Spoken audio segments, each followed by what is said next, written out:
My name is Steve Peace. I'm co-chair of the Independent Voter Project. We're joined today by Governor Gary Johnson, who's in Laramie, Wyoming. He's the Libertarian Party candidate for President of the United States. And by Dr. Jill Stein. She's joining us from Seattle, Washington, and she's the Green Party candidate for President. Both candidates will introduce themselves and their platforms prior to the debate questions being submitted, and they're coming from independent-minded voters on Facebook, Twitter, and Google. The questions will cover multiple issues in domestic and foreign policy. The order for answering questions was determined by a coin toss, and Governor Johnson won that toss. He will introduce himself first, and then Dr. Stein will take the first question. And we will then alternate throughout the order of the questions. Governor Johnson, we'll start with your opening statement. And Steve, I have 3 minutes for this opening statement? You do. Well, I think the country is in deep trouble. We can't bury our heads in the sand over the fact that we're in deep trouble.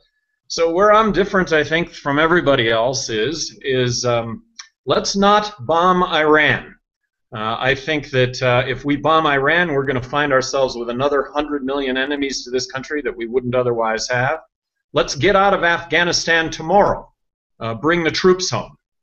I think that marriage equality is a constitutionally guaranteed right. I would propose ending the drug wars. Legalize marijuana now. I think we're actually at a tipping point on marijuana. It's on the ballot in Colorado. I think it's going to pass. I think perhaps it'll be the first of 50 states that will actually legalize marijuana. I would have never signed the Patriot Act allowing for Homeland Security. I think it's incredibly redundant. I would look to eliminate TSA as a federal agency. Leave it to the airports, to the airlines, municipalities, states. I think that we need to balance the federal budget now, so I'm promising to submit a balanced budget to Congress in the year 2013. That would be a $1.4 trillion reduction in federal spending. And to do that, you got to start off by talking about Medicaid, Medicare, military spending.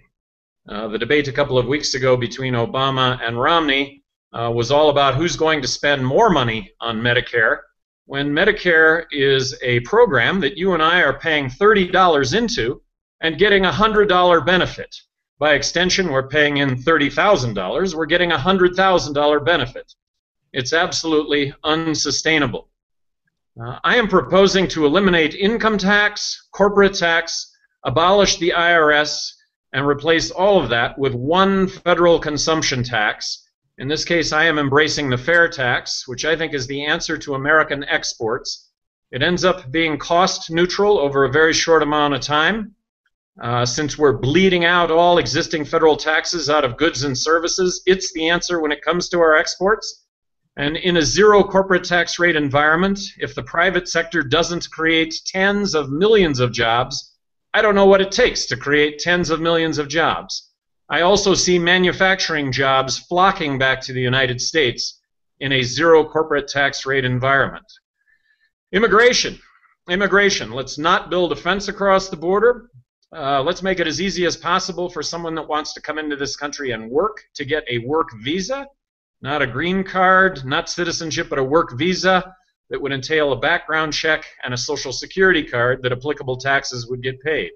Now, if we adopt the fair tax, taxes won't be an issue at all, because whether you're a visitor to the United States, an illegal immigrant, legal immigrant, U.S. citizen, nobody is going to be able to avoid paying one federal consumption tax. And then so much of border issues have to do with border violence. Legalized marijuana, arguably 75% of the border violence with Mexico goes away.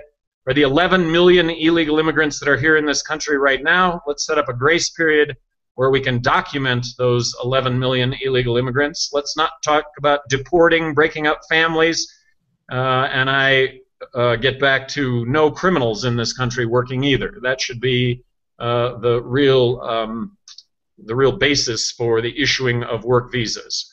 So there's my opening statement. Thank you very much, Governor. Dr. Stein, 3 minutes. And so first, a big thank you to the Independent Voter Network for creating this very important dialogue, and a big thank you to Gary Johnson and your campaign. I think that there are so many really critical ways in which we are completely in agreement and on the same page on the war, on the importance of our civil liberties and protecting the freedoms on which this country was founded, the importance of ending the drug wars, stopping the Wall Street bailouts. I think these are really fundamental points of agreement that I know for many people overshadow the areas of our disagreement, which have more to do with economic and social policy. But I think agreeing on the basic principles of freedom and democracy are really a very important point of intersection between our two parties, our campaigns, and so many of the people out there who are independent voters.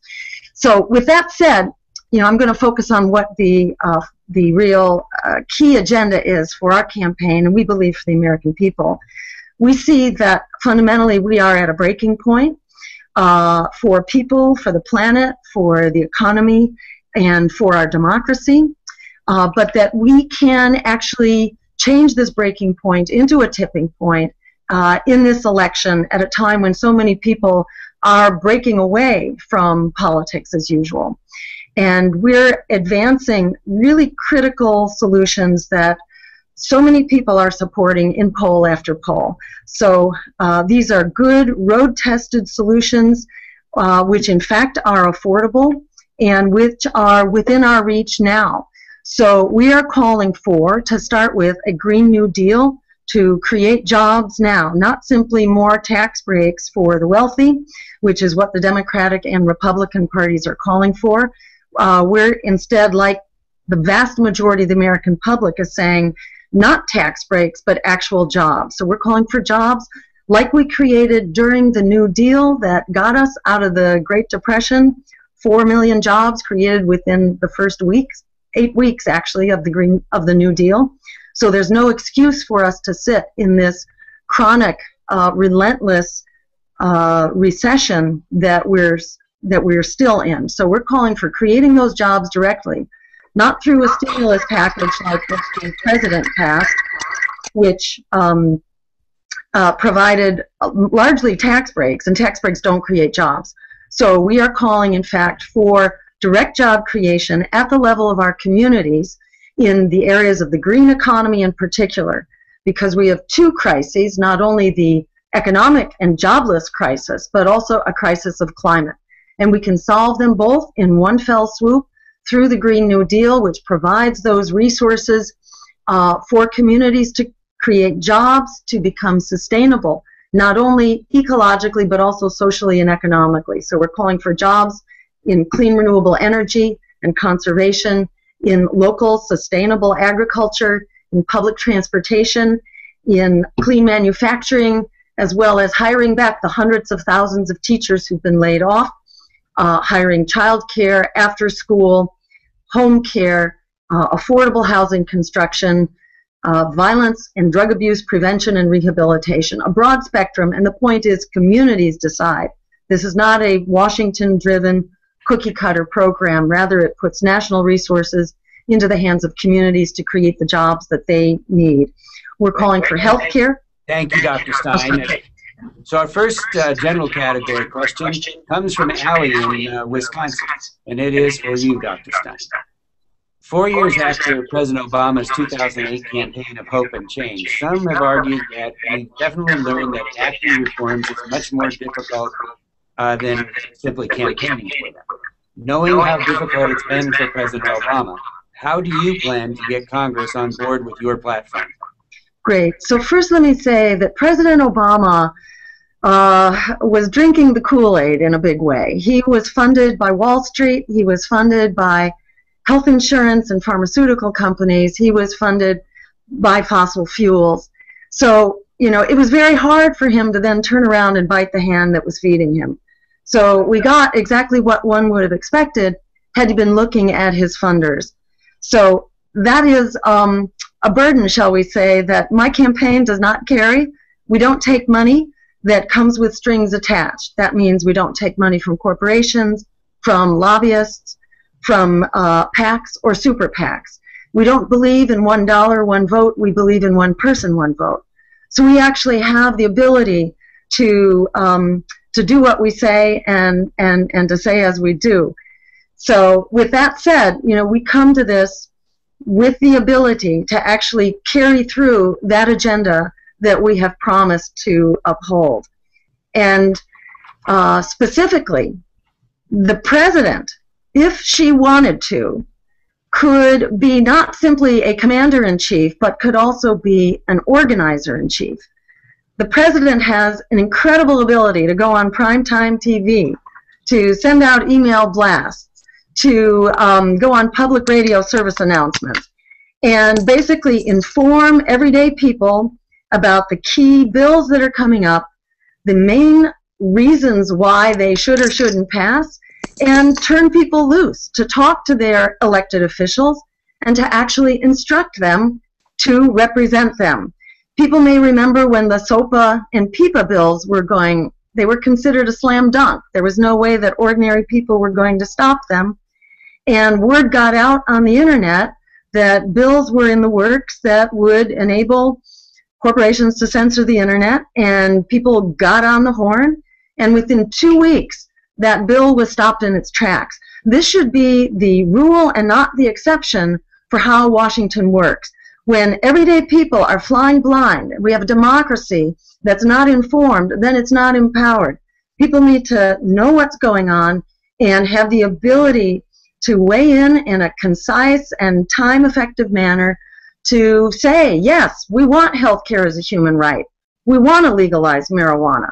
We want to end debt for students instead of bailing out the banks for the 4th time, which is what the Obama administration is doing right now through the Fed, through the 3rd quantitative easing. They're spending $40 billion a month bailing out Wall Street banks yet again. We would be on the horn telling people, let's change that.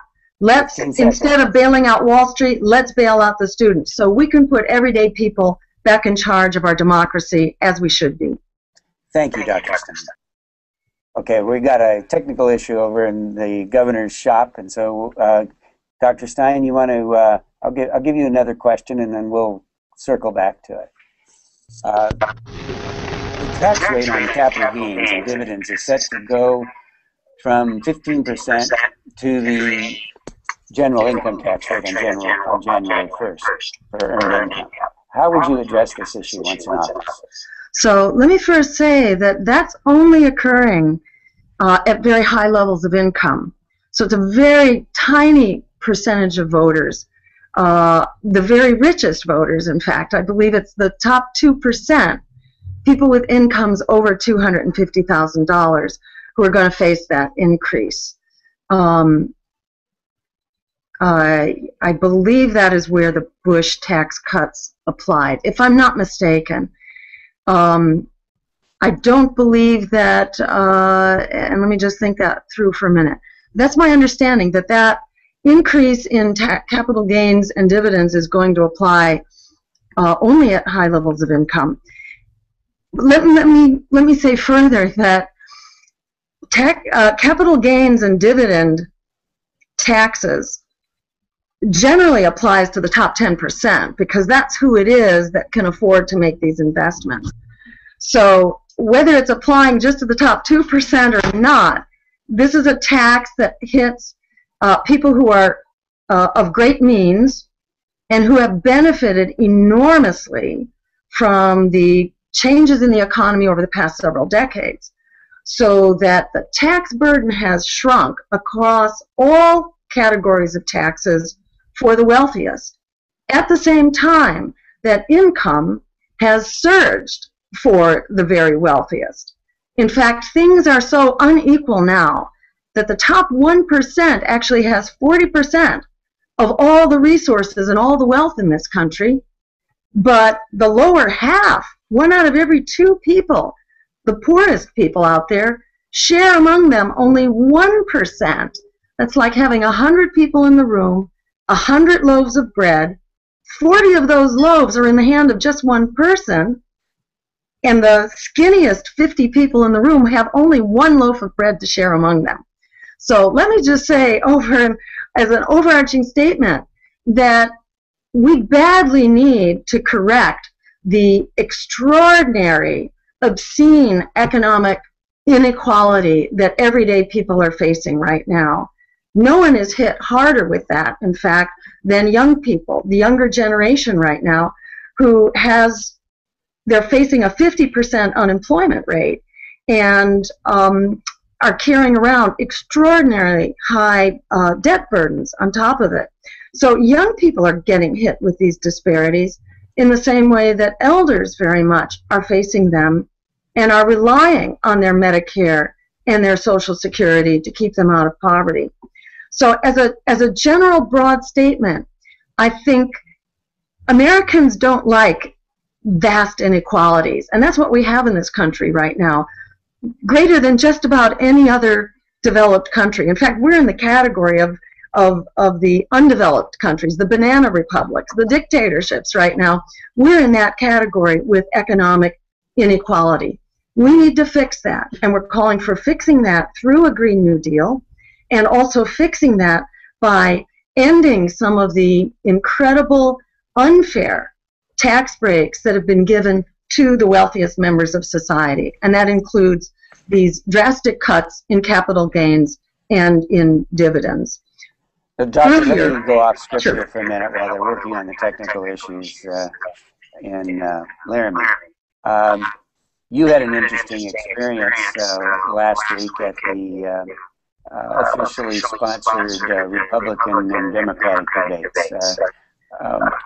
Would you like to comment a little about the process for the televised debates and the efforts that your campaign and the others have made to have the opportunity to participate? Yes, and I want to thank Gary Johnson's campaign as well. His campaign, like ours, has been fighting to try to open up these debates. The debates are controlled by the commission, so-called Commission on Presidential Debates, but it really should be called the Commission to Censor the Presidential Debates, because it is a private corporation controlled by Democratic and Republican parties whose express purpose is to limit the debates.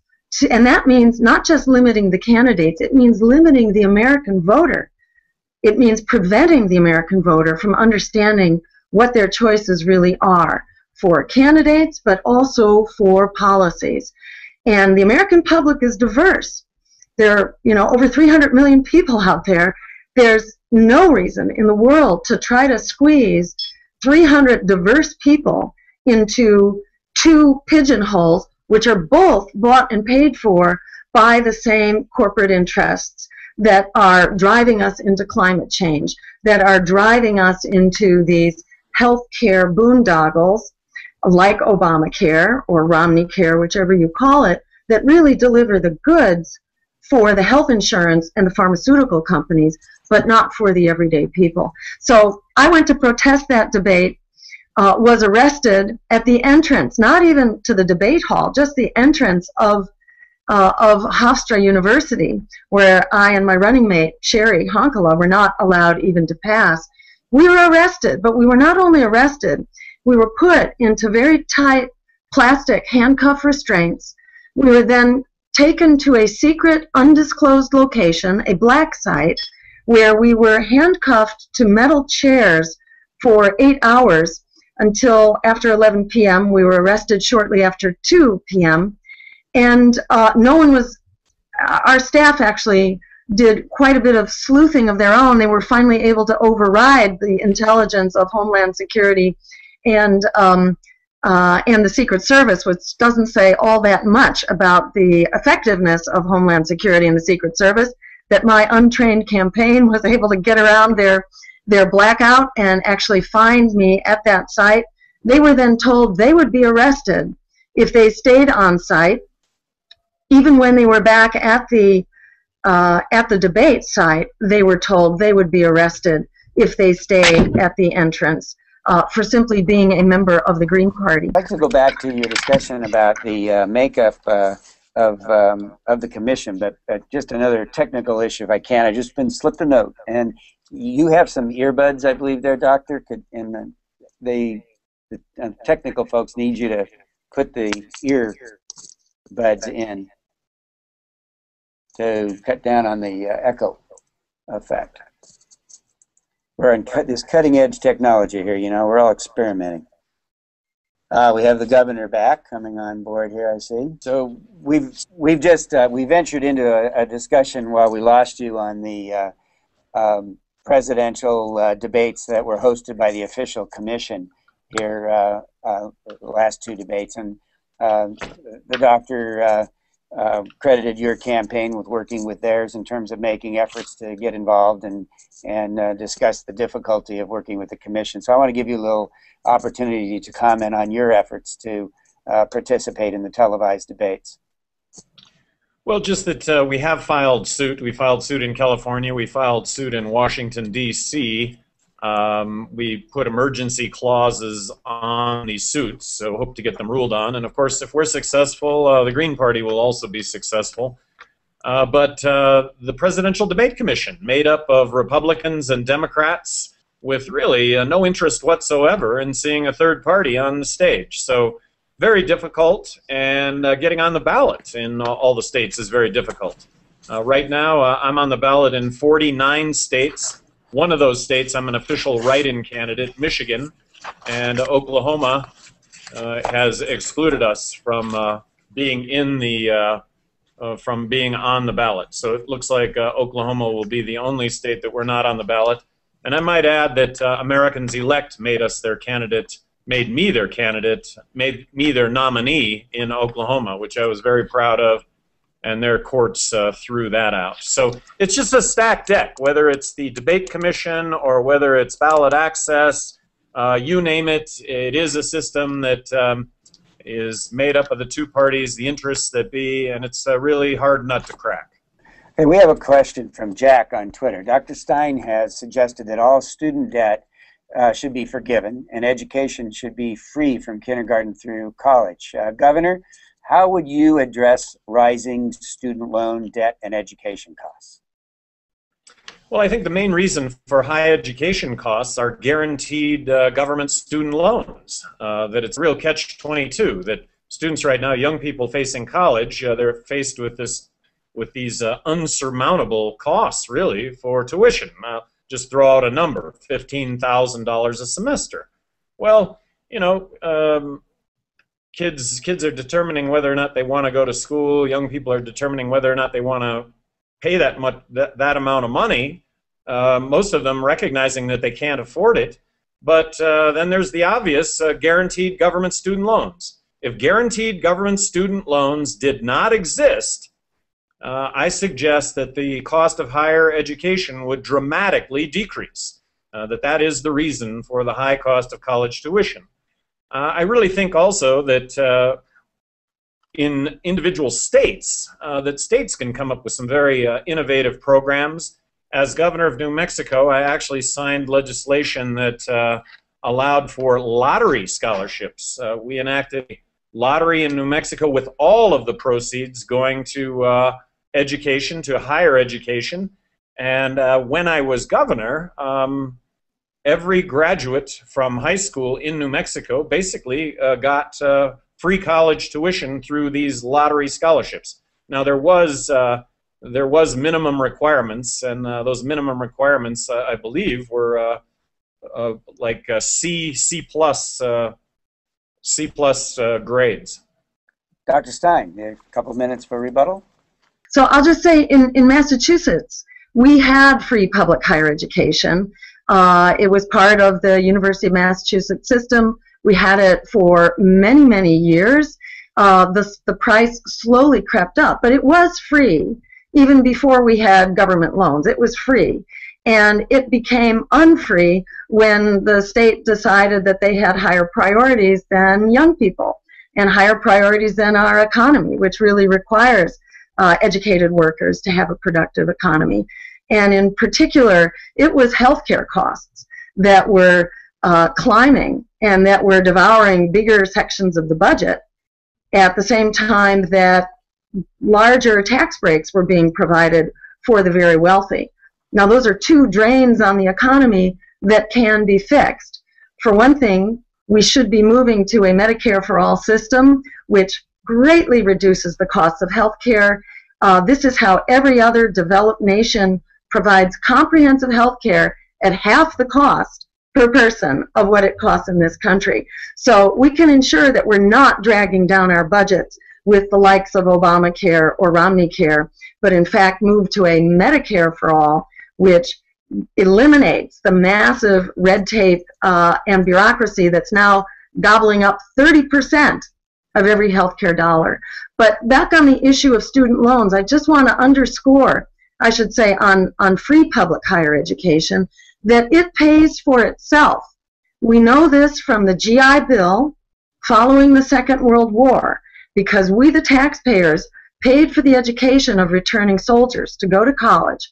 And what we knew, because it was carefully studied, was for every dollar that taxpayers invested in higher education, $7 was returned in economic benefits, including more than enough tax revenue from those students who had good jobs because they were educated. That money came back into the tax base and more than paid for the cost of public higher education. Dr. Stein, let me go to Mason's question from Facebook. Your Green New Deal focuses on eliminating the use of fossil fuels in place of renewable energy. How would you plan for the transition from fossil fuels to renewables, and how long do you think that transition will take? You know, in my view, that transition should be only as long as as is required if we do everything that's humanly possible to make this happen as quickly as possible. What the science tells us is that it will actually, we are coming very close to climate tipping points. For anyone who's been looking around, you'll notice that in the last year, we've had the hottest year on record. We have had protracted drought in 60% of the continental U.S. We have had record forest fires and forest destruction from those fires as well. The Arctic is at 25% of what it was just a couple decades ago. It is way ahead of schedule. The science has been far too optimistic.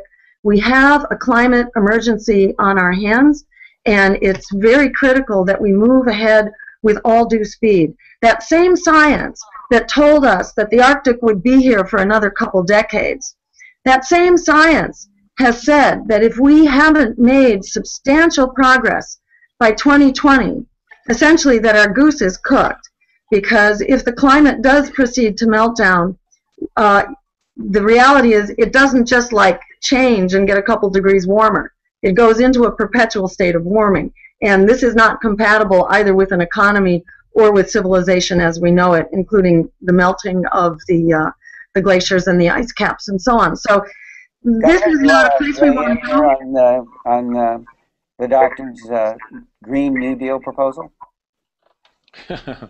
Look, I think we need free market approaches when it comes to energy. That as consumers, we are demanding cleaner energy. We're going to get cleaner energy. The best indicator of a good environment is a good economy. And as consumers, like I say, we are demanding cleaner energy. 50 years from today, we will have cleaner energy, just as we have cleaner energy today than 50 years ago. And I'm talking about carbon emission and the fact that we're all demanding less carbon emission. I do think that you have to have a balanced approach, free market approach to all of this. So natural gas figures into this. Oil figures into this. Bakken in the United States is will be a huge contributor to our energy independence. Renewables play a role in all of this. Nuclear plays a role in all of this. But I would be opposed to cap and trade legislation, which I think would really devastate the economy. Okay, Governor, the next question's for you. Mirko on Facebook asks, there's been a great deal of focus on the middle class in this election cycle. Some would argue that the poor have been left out of the discussion. What are some of the immediate actions that you would take to address poverty in America? Well, I think what government can create is a level playing field for all of us, something that does not exist today. Crony capitalism is alive and well. Individuals, groups, corporations sell loopholes. Both parties have their hand out to sell loopholes. I think that by eliminating income tax, corporate tax, abolishing the IRS, replacing all of that with one federal consumption tax, I think that that really creates a level playing field for all of us. And I think it's a fallacy to think that government is going to be able to cure everyone's ills, but I don't think it's a fallacy that government can be fair to all. And I do base that on my experience as governor of New Mexico, where we put issues first, politics last, and I think everybody saw it. The notion of, I may have vetoed more legislation than the other 49 governors in the country combined. What I saw was a lot of corporatist legislation. I saw legislation labeled the Competitive Telecommunications Bill. Lower prices for all, better, more competition, lower prices. Well, the reality is that it was a corporately sponsored piece of legislation that would have actually reduced competition in telecommunications. So back to what government is capable of doing, creating equal opportunity for all. That's, I would argue, all that government can do. And I'll just get back also to the fact that I think the biggest threat to the United States right now is the fact that we're borrowing and printing money to the tune of 43 cents out of every dollar that we spend. If we don't balance the federal budget now, I believe we are going to find ourselves in a monetary collapse.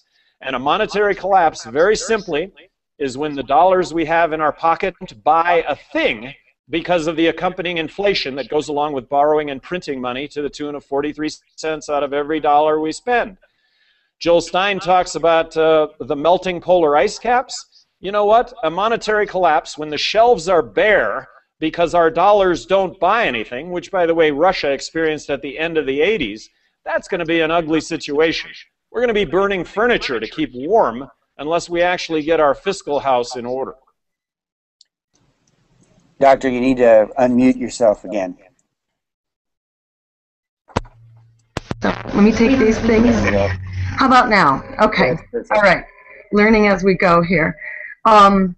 Yeah, so I wanted to agree with the governor that we can't just solve the problem of the polar ice caps without also, and the climate, without also solving the problem of the economy.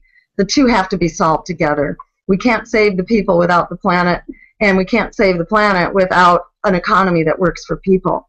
But this is one of the real benefits of the Green New Deal, because for every dollar spent in the new green economy, you actually create 3 times as many jobs if you're hiring people to do weatherization, to do conservation, to insulate our homes, businesses, schools, and government buildings. We can put effectively millions of people to work on weatherization. So we can both solve the climate problem while we solve the jobs problem. They both have to happen. And speaking to the question that the previous questioner asked about how do the poor figure into this, you know, what low-income and poor people need especially are jobs that pay living wages, and that's what the Green New Deal calls for. It provides national resources to create jobs at the community level that both put people back to work while they jumpstart the green economy, a localized economy, not this phony economy of high finance, not this toxic economy of dirty energy and toxic nuclear power that makes us sick and poisons our air, water, and food, but rather jobs that make our communities healthy at the same time that they make our environment healthy, stop climate change. And the other advantage of the green economy and the Green New Deal is that it also makes wars for oil obsolete, which means instead of spending $1 trillion a year, which is what we're spending now on this bloated, massive military industrial security complex, instead we can put half of that, that's hundreds of billions of dollars, back into our economy, ensuring that the poor have jobs, ensuring that we transition to Medicare for all so everyone has health care, and finally that everyone has equal access to public higher education, which is what poor and low-income people need above all in order to have a level playing field to start out secure in the economic world. So I'm going to combine questions from Brady on Facebook and from Todd in Virginia. And Dr. Johnson, I'm sorry, Dr. Johnson, there you go. There's a proposal for you. Dr. Johnson, Governor Stein, how does that work? Brady asks, what regulations are needed to prevent Wall Street and financial sectors from incurring another meltdown? And Todd asks, he points out that neither of the past two administrations prosecuted any individuals responsible for that mortgage meltdown. What regulations do you think are necessary, and how would you deal with white-collar crime? Governor. Well, first of all, I don't think it was an issue of regulation. It was an issue of allowing these institutions that made incredibly bad decisions to just fail. So I would not have bailed any of these institutions out. And I'm not doing this in a vacuum. I have a lot of really terrific free market economists that, to a person, agree that there would not have been a systematic collapse. Let me pose for you what happened after Enron. Sarbanes-Oxley came out as a result of Enron, which ended up to be fraud. But they passed a regulation, a law, that required mark-to-market accounting. Now, I will tell you, when I saw this, I thought, holy cow, if this isn't a regulation that is absolutely needed, makes total sense, I don't know a regulation that could qualify for this is something that we need. Well, in the meltdown of 2008, in a multi-trillion-dollar mortgage derivatives market, $3 trillion market, on December 20th, there was one $190,000 trade that went off at 5 cents on the dollar when these securities were yielding 5 cents on the dollar. My point is that because of this, everyone, all the financial institutions had to mark their assets at the market, and that was the collapse. So why there have not been prosecutions, I would love to get at the root of that, and I will tell you that as governor of New Mexico, one of the things I relished was being able to get people at the table and who were in the know to really give the down and dirty on why we haven't done these prosecutions. And I will also say that I think what we want to do is elect a leader. We want to elect a leader that's going to be very transparent.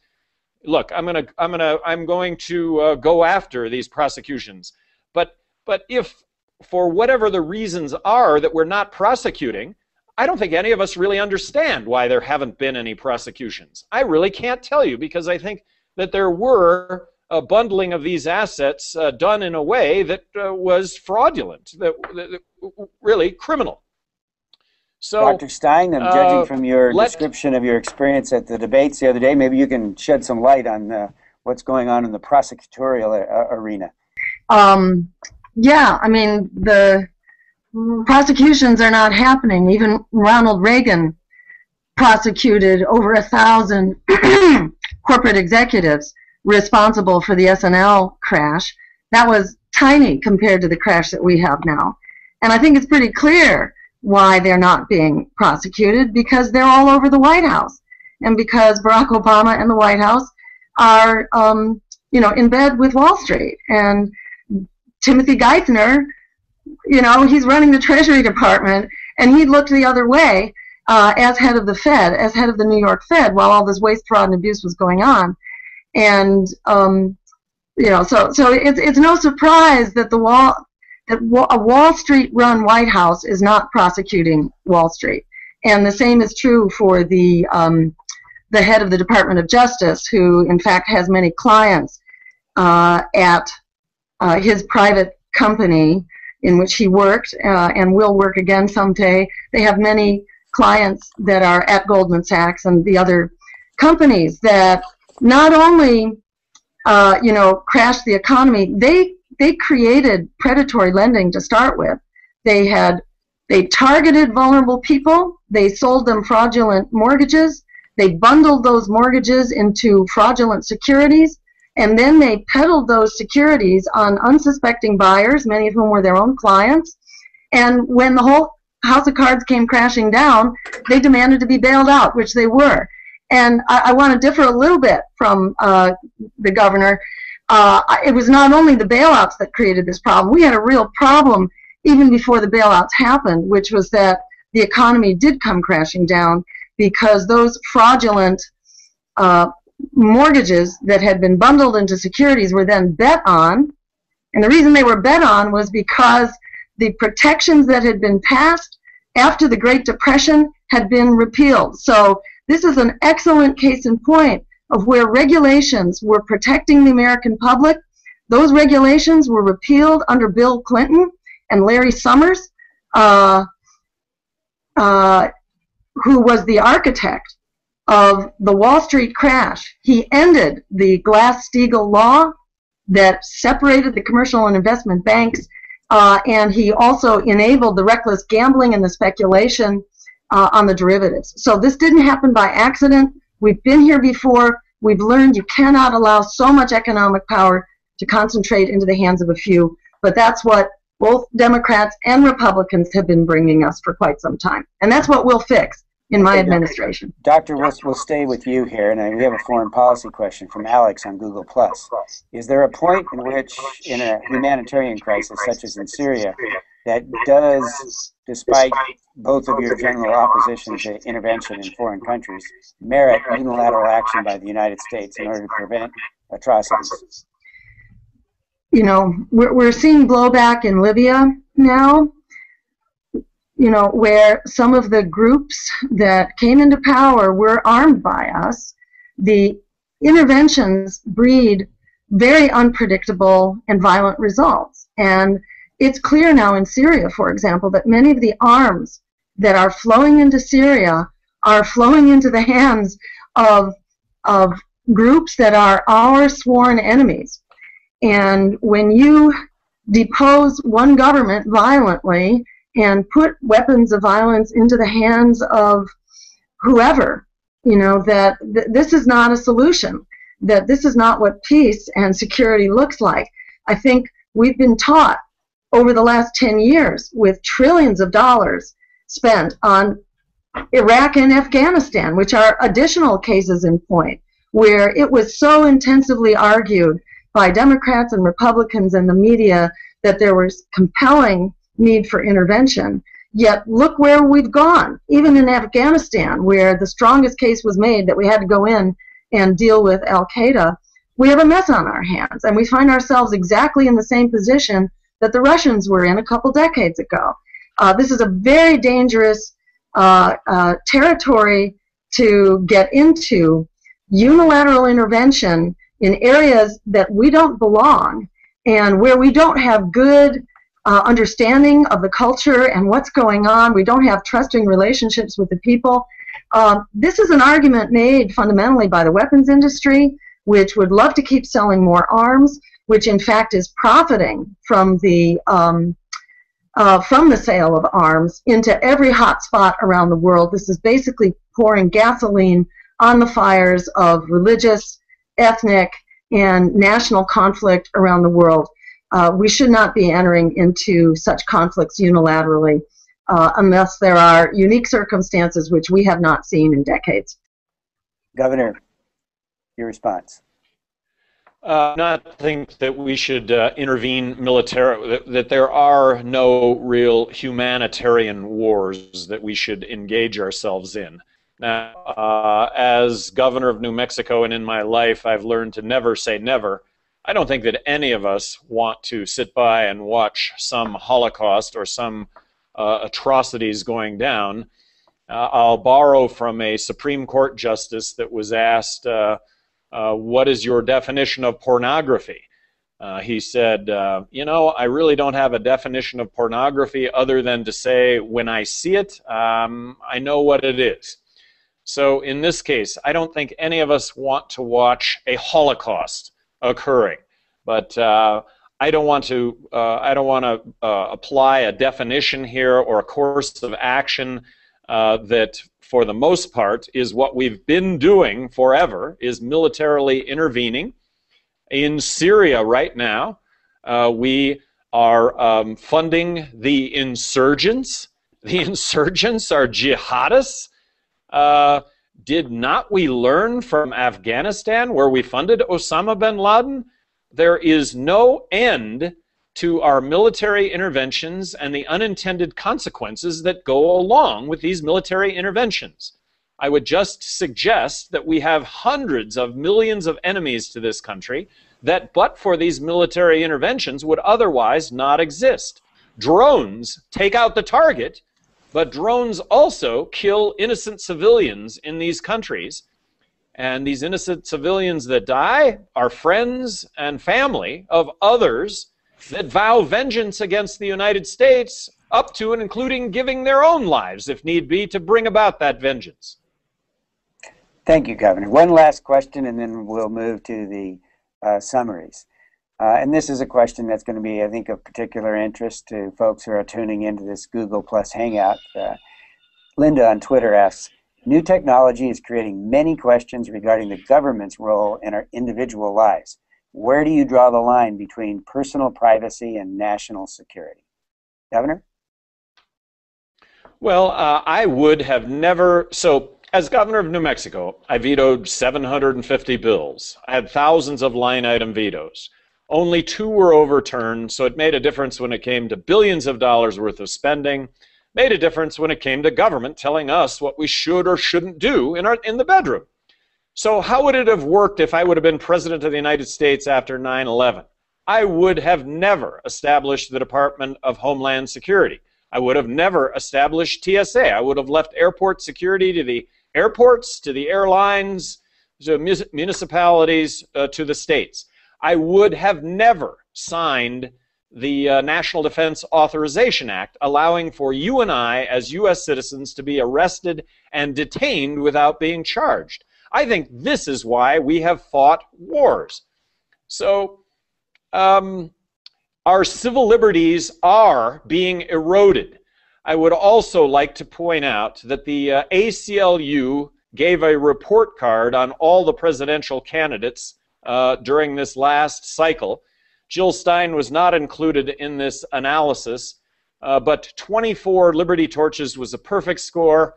Mitt Romney, Rick Santorum, 0 Liberty Torches out of 24. Newt Gingrich, 4 Liberty Torches out of 24. Barack Obama, 16 Liberty Torches out of 24. Ron Paul, 18 Liberty Torches out of 24. Gary Johnson, 21 Liberty Torches out of 24. I had the best grade when it came to civil liberties. Our civil liberties are being eroded. We have a growing police state in this country. It needs to be rolled back significantly. Dr. Stein, I'll pass the torch to you. All right. There you okay. go. You're hearing me. Okay, great. Yeah, so I want to largely agree with the governor here that, and also agree with Benjamin Franklin when he said that if we sacrifice liberty and freedom in the name of security, we will wind up losing both. And, you know, these were the experience of the founding fathers and mothers of this country, and I think that's very much applies today, that if we allow our rights to privacy, a right to protest, for freedom of the press, to petition government for redress of grievances, if we allow these personal rights and liberties to be encroached on, we're in grave danger. And in fact, this whole question about national security, if we didn't have this this kind of hyped up brute force policy of militarism, a foreign policy based on securing oil resources and fighting to secure them and dropping bombs on weddings and funerals in pursuit of these drone wars. If we didn't have such a foreign policy, there would be no need for hyped up national security. Remember, Al-Qaeda's whole cause was to get Americans out of Saudi Arabia and out of their holy lands. If we were not on foreign soil securing oil to start with, we wouldn't have this threat to our national security. So that therein lies the real answer to our security issues. And in fact, we can strengthen our national security at the same time that we strengthen our personal liberties, develop a green economy here at home through the Green New Deal, which will address the climate crisis as well as the jobs crisis, while enabling us to downsize the military and bring our troops back from over 1,000 bases in over 140 countries around the world. This is the biggest challenge to our national security, that and the climate threat and the economic threat. And we can take care of all of that without sacrificing our personal liberties. Okay, if you've got the time, we've got 3 more questions here. We go to a quick lightning round for 30-second answers. I know you both have busy schedules. Can we do that and then go to the close? We seem to have the technology on a roll now. Governor, when and why should the United States consider drone strikes overseas? Well, I would never say never, but I would suggest that these drone strikes make us the villain of the world as opposed to the beacon on the hill, as opposed to the country that's always stood up against the bully. We've become the bully, and I think these drone strikes symbolize that. Doctor?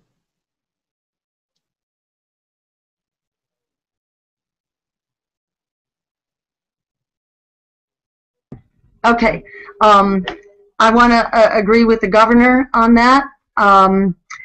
I can think of no circumstances where a technology with extremely high rates of civilian kill, a technology that essentially sentences people to death without even knowing who they are, let alone what their crime is, and entitling them to, a trial by jury.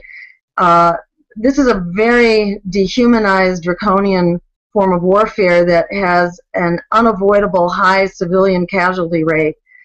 These are basically war crimes waiting to happen with drones. I think we should be leading the charge for an international convention to ban the use of drones as a weapon of war and also as a mode of spying on civilians. I think we should be in the business of banning drones, not expanding them in what's effectively a new and very expensive and deadly arms race.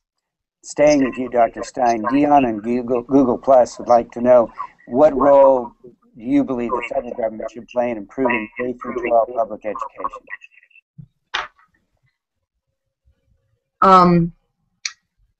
So in public education, I think we need to throw in the towel as quickly as possible on this race to the top and the No Child Behind programs, which are effectively privatization programs. I think we know what works in education. It's not teaching kids like you think they're rats and you've got to just do rote memorization. That's not how kids work. We need to teach to the whole student for lifetime learning. We need to lower class size, lower the ratio of students to teachers. We need to end poverty, because it's poverty which interferes with education. Above all, poverty, health problems, community violence, and homelessness. It takes a village to raise a child.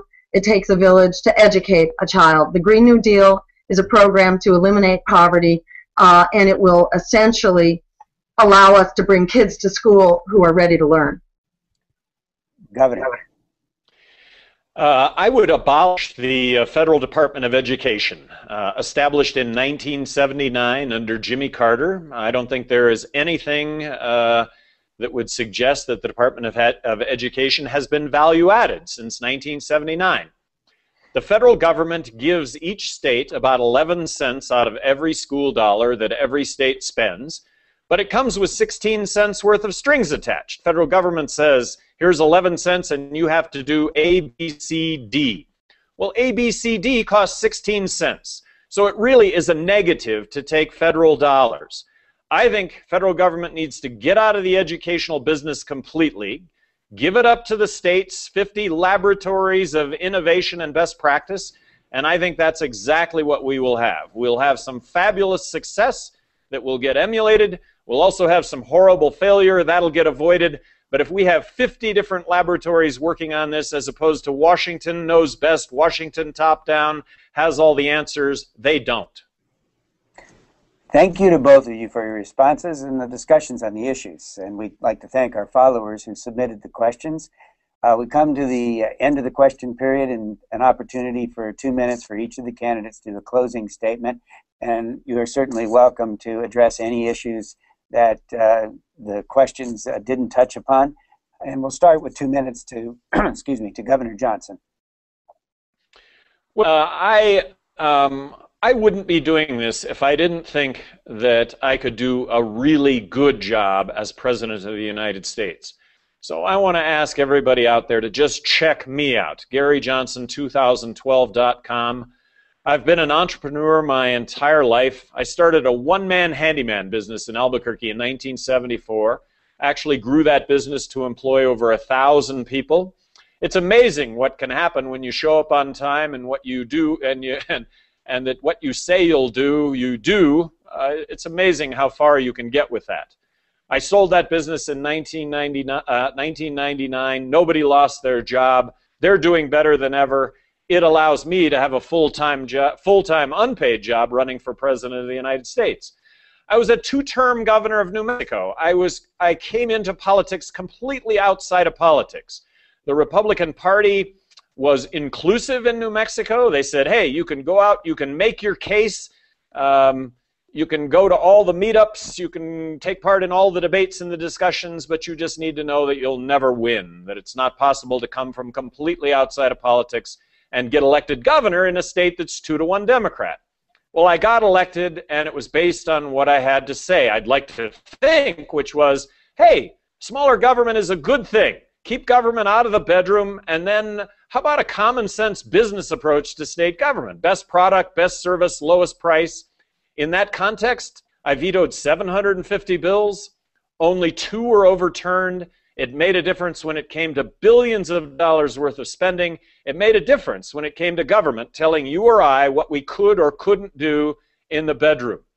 I think the biggest indicator of how all that went down was in a state that was 2-to-1 Democrat, in a state where I made a name for myself, really being a penny pincher. I got reelected by a bigger margin the second time than the first time, which I just think speaks volumes to the fact people really do appreciate good stewardship of tax dollars. We need to balance the federal budget now, or we're going to find ourselves in a monetary collapse. Let's eliminate income tax, corporate tax. Let's abolish the IRS.